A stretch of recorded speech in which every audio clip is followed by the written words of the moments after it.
Kako se primicao kraju svojih zemaljskih dana, Lav Nikolajević Tolstoj sve više se okretao kraćim formama.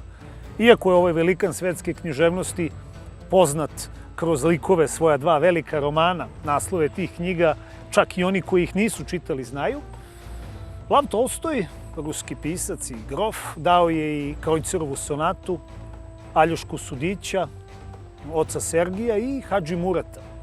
Ovaj roman po izvesnoj sličnosti može da se poredi sa Andrićevom Prokletom Avlijom. I to ne samo zbog kompozicije. I tamo i ovde junaci nam pripovedaju o svom životu i o okolnostima koje su ih dovele u poseban položaj. Jedan je, dakle, zatvorenik, a drugi zarobljenik. U ovom slučaju čitamo priču o hrabrom Dagestancu koji je kao istorijska ličnost pripadao narodu Avara, muslimana turkijskog porekla.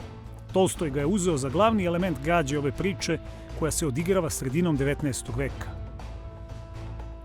Iako je neko vreme Hadži Murat bio uz Šamila, odmetnika od vlasti Nikolaja I, zavadio se sa njim, a kada ga Rusi zarobe, pristaje da se pokori uz uslov da mu pomognu da oslobodi sina koji je talac u Šamilovim rukama.